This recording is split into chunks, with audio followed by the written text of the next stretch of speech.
আসসালামু আলাইকুম বন্ধুরা। বর্তমান সময় ভারতবর্ষ তথা পশ্চিম বাংলায় যে ধর্ম নিয়ে রাজনীতি ব্যাপক হারে চলছে, এটা কিন্তু একটা খুব খারাপের কারণ হয়ে দাঁড়াচ্ছে। পরবর্তীকালে প্রচণ্ড খারাপের কারণ হয়ে দাঁড়াচ্ছে।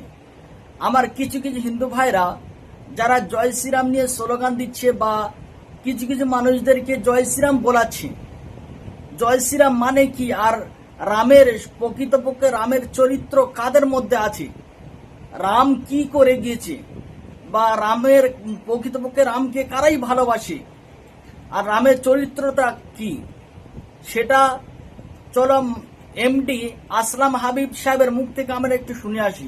জয় শ্রীরাম বলবো একটা দুঃখীর পাশে দাঁড়িয়ে, জয় শ্রীরাম বলবো পকেটের যা টাকা পয়সা আছে একটা গরিবকে দিয়ে, জয় শ্রীরাম বলবো একটা ভুক্ষাকে পানি পান করিয়ে খানা পিনা খাইয়ে, জয় শ্রীরাম বলবো একটা যার বিয়ে হয়নি সেই মেয়ের নিজের চাঁদা তুলে বিয়ে দিয়ে জয় শ্রীরাম ধ্বনি উড়াবো, তবে জয় শ্রীরাম সার্থক হবে।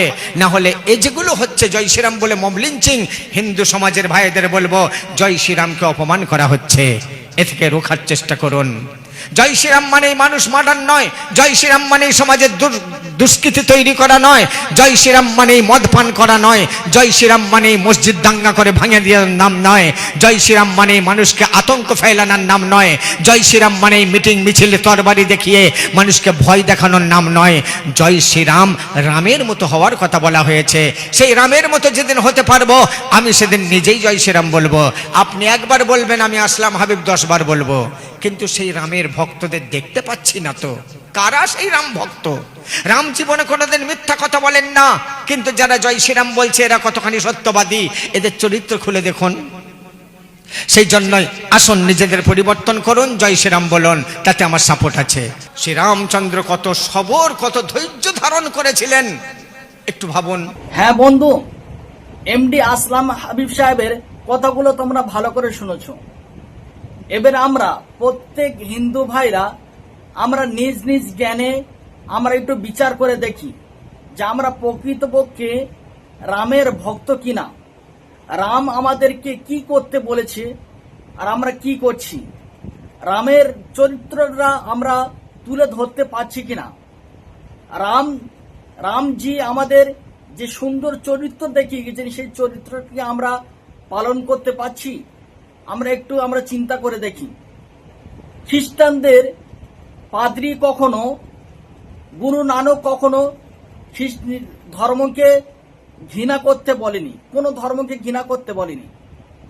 হিন্দু ভাইদের রাম বলো বা আর দেবদেবতা আছে, তারা কখনো কোনো ধর্মকে ঘৃণা করতে শেখায়নি।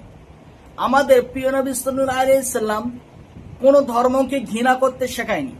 অতএব আমাদের কোরআন শরীফে আল্লাহ তাআলা কোরআন শরীফে ঘোষণা করে দিয়েছেন, লাকুম দীনুকুম ওয়ালিয়া দিন, যে যার ধর্ম সেই যার কাছে ভালো, তোমার ধর্ম তোমার কাছে ভালো, আমার ধর্ম আমার কাছে ভালো, খ্রিস্টান ধর্ম খ্রিস্টান ভাইদের কাছে ভালো, হিন্দু ধর্ম হিন্দু ভাইদের কাছে ভালো, মুসলিম ধর্ম মুসলমান ভাইদের কাছে ভালো। অতএব যে যার ধর্ম সেই যার কাছে ভালো, কেউ কারোর ধর্ম নিয়ে আঘাত করব না।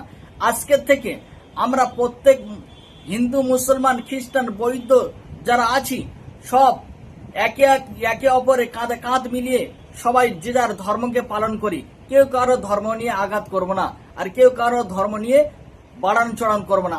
সবাই যে যার ধর্ম নিয়ে ব্যস্ত থাকি, আর এই নোংরা রাজনীতি থেকে একটু দূরে সরে থাকি।